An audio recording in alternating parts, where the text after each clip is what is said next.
Bom dia, pessoal do segundo ano, tudo bem? Espero que estejam bem aí. Te dando andamento hoje às nossas aulas de filosofia, falando de John Locke, filósofo inglês fundamental para o desenvolvimento do iluminismo e do liberalismo, tá? Participou ativamente eh, de toda a teorização do que seria essa monarquia parlamentar inglesa que se forma, e ele tem uma prática política por estar ligado a pessoas importantes naquele contexto. Viveu entre 1632 e 1704. O Locke era formado em medicina e ligado ao Lord Shaftesbury. O Lord Shaftesbury era um cara muito influente no círculo íntimo do rei Carlos II. Carlos II havia regressado do exílio em 1660. Havia uma onda contrária à tirania exercida pelo Cromwell, que a gente estudou lá na Revolução Gloriosa, né? E ele assume a coroa logo depois que Cromwell é destituído. Entretanto, mesmo Carlos não conseguiu mudar um panorama que havia de descontentamento com as realezas. O absolutismo estava caindo, né? E isso levaria mais tarde à Revolução Gloriosa. E havia todo o movimento do próprio Shaftesbury mais tarde para que não houvesse a possibilidade do irmão do Carlos, o Jaime, assumir a coroa.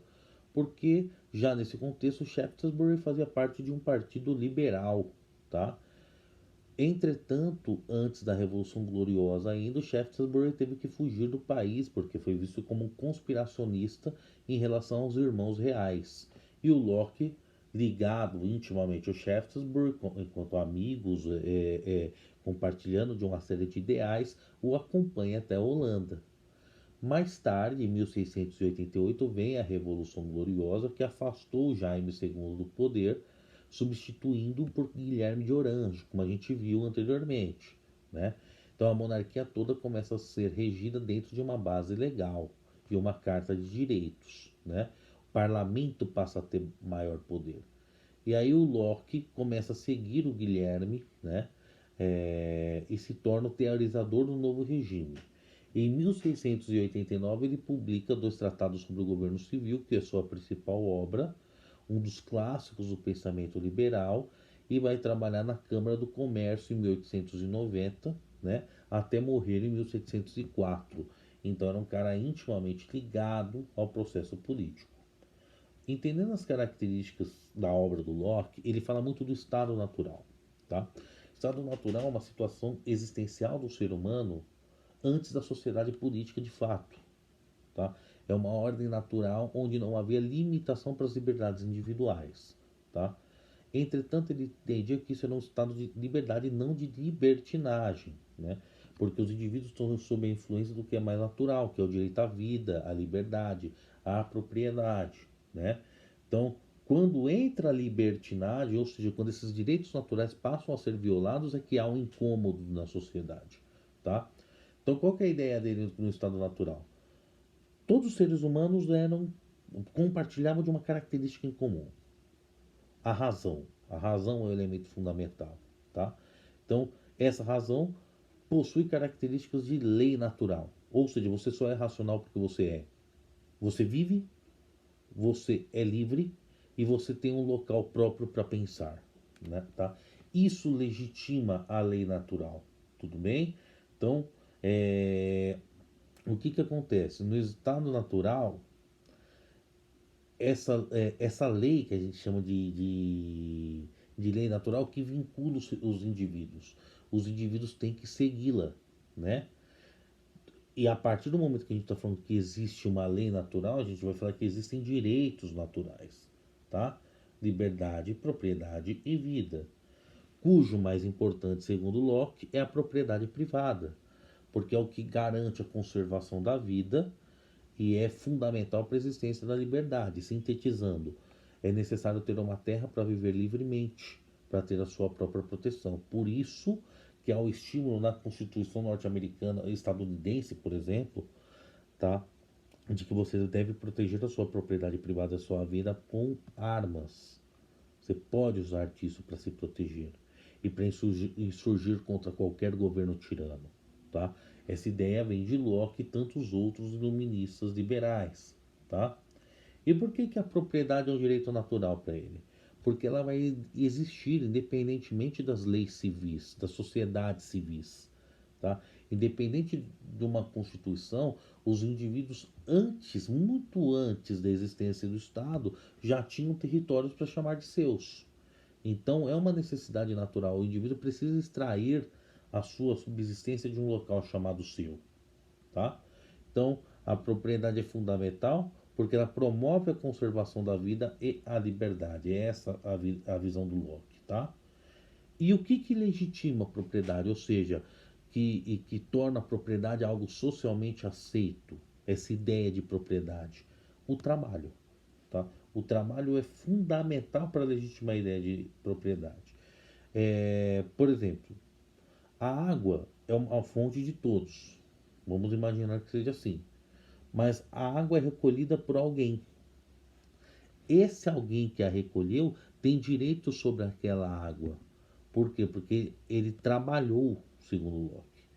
É o trabalho que identifica o proprietário.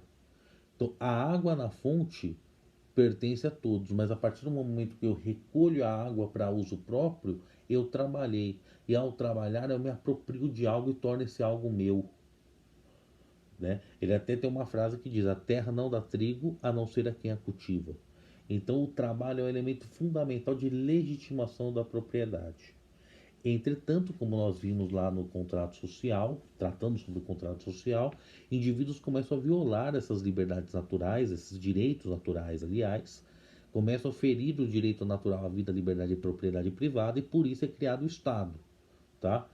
Esse Estado vai ser chamado por ele de Estado positivo, uma organização de Estado positivo. Tá? Então, as justificações são muito simples, né? Todos se tornam obrigados a obedecer à lei natural, não seguem, né? Seja porque são ignorantes, seja porque buscam interesses individuais, não admitem que uma ordem racional impere na sociedade. Então é necessário um poder para castigar os crimes de violação das leis naturais. Tá? Um poder que castigue as transgressões, ou seja, o ato de violação da vida, liberdade e propriedade. Por isso veio o contrato social, tá? Esse contrato social significa um consentimento, um pacto, um acordo, né? E vai servir diretamente para atribuir ao Estado a capacidade de proteger os direitos naturais e punir aqueles que desrespeitarem. Portanto, é uma convenção social, ele é construído artificialmente, não é natural, não é algo que você já nasce com. Por isso que é um estado positivo, tá? Um estado artificial. Positivo no sentido de que eu transfiro, eu legitimo que essa organização chamada Estado puna as pessoas que descumprirem a ordem social. Então, o contrato social convence as pessoas de que o Estado positivo é útil e que é um Estado que vai proteger os direitos naturais. Tá? O Estado passa a ser também um elemento que a gente chama de Estado natural no seguinte sentido. Ele surge naturalmente da necessidade de proteger os direitos naturais. Só que antes dele, o que comandava havia uma ideia de uma racionalidade de proteção desses direitos. Quando essa racionalidade é rompida, é preciso que surja algo artificialmente construído para proteger esses direitos que deixaram de ser cumpridos. Então, ele é uma necessidade natural, mas ele é construído artificialmente, ou seja, ele se torna um estado positivo à medida que ele vem como fruto de uma convenção. E eu passo a minha liberdade plena para um poder maior para punir aqueles que descumprem a ordem social. Então, é nomeado o poder legislativo, que vai elaborar leis e assegurar o bem comum. E quem vai determinar o bem comum? Todos, ou pelo menos a maioria, na forma de democracia representativa, ou seja, a gente vai escolher pessoas que parecem ser aqueles mais preparados para proteger os nossos direitos em sociedade. E essas pessoas vão sempre visar o bem comum. Se isso acontece na prática, é uma outra coisa, mas é assim que Locke imaginava. Portanto, nós somos livres à medida que obedecemos a leis que nós mesmos criamos. E nós colocamos representantes eleitos para proteger os nossos interesses coletivos. Espero que tenha ficado claro. Qualquer dúvida, estou à disposição. Façam os exercícios propostos e se cuidem. Grande abraço.